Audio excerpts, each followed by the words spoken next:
Hello, and welcome to another episode of The End of the Search. This one I call it, Use It All to Meet Yourself. What do I mean by that? Right now, which is the only now that there is, when there's no identification with the thoughts, with the content of the mind, you rest in a peace that surpasses all understanding. And that peace is what I'm referring to the self. I mean, the self in a real sense will be the absence of illusions, but within the context we're speaking of here, the self is the place that in you that cannot be touched nor disturbed by anything. Now, when the mind is identified with this sense of identity, with this seeming me, this person, this I don't know, individual, it feels separate from everything, and then is always protecting itself from what it could be a threat, or pursuing what it thinks is going to give him something that it doesn't have. Happiness, peace, abundance, whatever you want to call it doesn't matter. See, by believing that I'm a separate entity, I perceive myself as scarce, and that's why I pursue the things that I think are going to complete me, or I am going to avoid the things that somehow I believe that can hurt me or not benefit me. Okay? So when life presents all different scenarios, the money in the bank is going low, a health issue, a breakup, a loss of a loved one, or the loss of something that you're attached to, it doesn't matter, you know. When life presents all of these scenarios, are great opportunities to go back to this space that I'm pointing to, and you can find yourself. You see? That's why everything is a blessing in disguise, because it's an opportunity for you to just withdraw attention from the content of the mind and rest in that in which the content of the mind seems to appear. You see?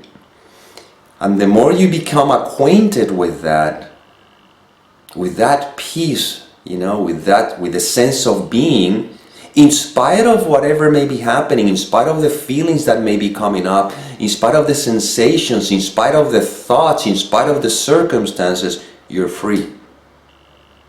You see? And more you want to nurture that. Because the world of appearances, dualistic, is going to throw everything that you can possibly imagine. This world of appearances is going to have all kinds of experiences. Loved ones or people that you have an affinity will come and they will go. You know? It doesn't matter. I mean, the body sometimes feels well, sometimes it doesn't. Until eventually it ceases to be. All the plans you think you have, they're going to change. And they can change in a moment without realizing it. All the attachments will somehow be lost or taken away. Because the world of appearances is always changing. But there's a part of you, which is not a part, it's just a way of words, you know, that nothing and no one can touch. And that's what you want to be acquainted with. And the way you become acquainted with that part is not by seeking for it, or looking for it, or searching for it, because you can never search yourself. The eye cannot see itself. The blade cannot cut itself. You see? The way that becomes obvious, because it's right now, believe it or not, is when you don't believe the content of the mind. When you don't believe your thoughts, or let's say you don't believe the thoughts, they're not even yours. They simply appear in you, but not in you as a person, like a body that thoughts appears in my head or my mind. No. thoughts appear in you as essence in the same way that that body that you think you have or that you think you are appears in you. Everything appears in you. You, capital Y, you, wholeness. The mind cannot get this because the mind is a thought itself. And that is the thought, that is the obstacles to the fact that I am, because the mind itself, the thought, appears in you. You see? When you're dreaming, when you're sleeping and you're dreaming, the dream appears in you, in the mind that is dreaming the dream. And from the perspective of the dream, you cannot realize you're the mind. Because the dream itself is the distraction to you, the mind that is dreaming it. As long as the dream is there, the fact that you are the mind is completely oblivious. It's completely out of the question. It's impossible to recognize that as long as the attention is in the dream. When the attention is withdrawn from the dream, the sense I am is what remains. Right now, the sense of I am is what is. Right now is being. But it's overshadowed by thoughts. By the thought that says I am this. Even the thought that may suggest I am going to find myself. Even that is the obstacles. How could you find yourself when you are the self? This is why this is something we cannot talk about. Words are being said to point to what is. And yes, life is going to throw all sorts of seeming scenarios. But when you rest in I am, what difference does it make what scenario the life throws? It doesn't matter. Health issue, relationship issue, financial issue, career issue, because you're here right now, I am. And if the mind throws, okay, but if those things were happen, how do I deal with them? You see, this is where we keep missing the mark. You don't have to be concerned how to deal with anything because that is happening anyway. All you need to know is that you are. And in the I am, just see how life unfolds. If a health issue appears, let's see what life does with it. Maybe leads them to take some supplements. Maybe leads them to go to a doctor. Or maybe leads them to do nothing. But none of that has anything to do with you as essence. It's just an seeming appearance in you, and you are that. That's why it's very simple. Right now, you cannot negate the fact that you are. You are being right now. You cannot not be. Consequently, if you cannot not be, then beingness has no issues, has no problems, is in which everything seem to appear and disappear, like the fourth book of the series, I am, in which everything seems to appear and disappear. And we're pointing to the I am. You see? Like I believe the fifth book of the series, I didn't even call it I am, I called it am. Because you are. Right now you're being, this is all there is, this is awareness, you're just being, that's it. Or should I say beingness is what is. Not even you are being. Beingness is what is. And in beingness, thoughts appear, beginning with the thought, I am being, you see? But right now, beingness is all that there is it not? Awareness is all that there is it not? You see? There is awareness. I'll tell you a story a story is a thought, so what is the point? But anyhow, I think it'll help here to illustrate this point of awareness. I had a outpatient procedure, no big deal, many years ago.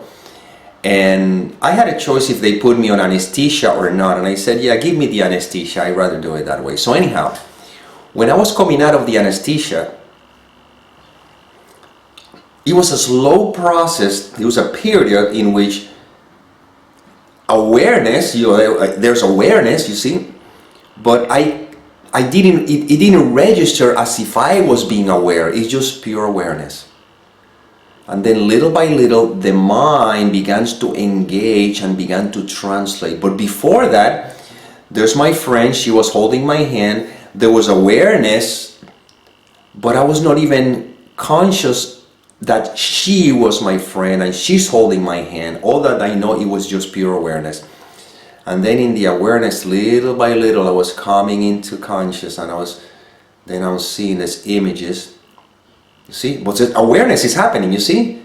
Awareness is awareness, and then little by little the mind engages and then begins to translate, and just, okay, there's an image here, and then the image, I can see it, and oh, that's my friend, and then I see my friend holding my hand, until finally I went, you know, like I was looking at the room, but it wasn't registered as a room, it was registered just awareness. And then little by little, the mind engaged and everything went to, okay, that's my friend, I just woke up from this anesthesia, blah, blah, blah. You see? That happened to all of us every day. When you wake up in the morning and you open your eyes, it's just pure awareness. But it so happens that the mind engages in a matter of seconds, and you go, okay, I'm waking up, okay, this is my bed, I'm in my bedroom, whatever. You see, all that happens. But all that happens in awareness. And you are always awareness. Awareness is not affected by anything that may be happening. Awareness is not affected by any situation that may be taking place, either related to a body, related to an object, related. It doesn't matter. Right now, awareness is happening. As a matter of fact, without the capacity of being aware, you could not hear these words. You could not be able to interpret these words. You see? And yet all of this is happening, or seems to be happening, in what you are. You see? And notice how the capacity of being aware allows you to somehow function here and translate, but you are that in which even the awareness seems to appear. So this is interesting. You see, you are that. That's what this is pointing to. So the mind cannot grab this. However, going back to the theme we're speaking of here, or I'm speaking of here, or is being spoken of here, whatever life throws at you, remember, when you believe you're these separate entities, when you think life is throwing anything at you, when you simply are, life is not throwing anything at you, because it's not throwing anything to anything. Wholeness doesn't have a place to say, from here I'm going to throw to here. No, wholeness is. You see?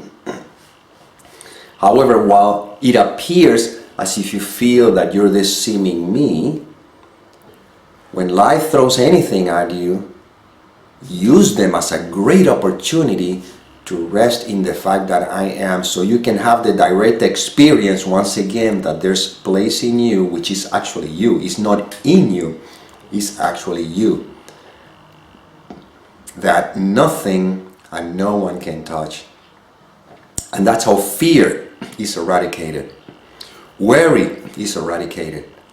All these concerns are eradicated because it's our thoughts. And all you are is being. You're here. And once again, like I said before, just notice how life unfolds. If something happens that requires some sort of action or intervention on your part, you'll find yourself naturally moved in that direction. As simple as that. That's why it's all a mystery. And you feel comfortable within the mystery. Because you know that you are, and what you are cannot be touched by anything, cannot be affected by anything, cannot be moved by anything. Once again, conceptually you cannot understand this because the conceptual mind is a thought in itself in what I am. And again, this is pointing to what is. When I invite you, if you don't identify with the content of the mind, what remains, I'm not asking for an answer. I'm pointing to what is. Right now, you see, life is, isn't it? Is it not? What happened is the mind has a conceptual idea that if I'm resting in I am, I'm going to feel in a particular way. Everything's going to be solved. Things are going to change. Or you don't have to go there. Right now, can you be okay with what is? Whether there might be physical sensations, whether the finances may be seeming, shaky, whether your spouse left you, well, somebody that you were attached to seems that has left you. Well, if you're attached, it's because you're identified. But you know what I'm talking about. Anything that may be happening, See, you're resting in what is. You see, this is not passivity, this is not a passive, no, it's just basically awareness, just pure awareness, just being. You're resting in what is, and then whatever seems to be coming your way, you realize that I am, and resting in the I am, you experience the peace that surpasses all understanding, and that's how you recognize immediately that you are free. You've always been free. You can only be imprisoned by thoughts, but not by life, because you are life. By negating the fact that you're life, by believing the content of the mind, it appears as if you're in prison. But you've never been in prison. You've always been free, because you simply are. And well, this is inspiration that came through. I hope it served, and as always, may peace permeate the mind so that love can become evident.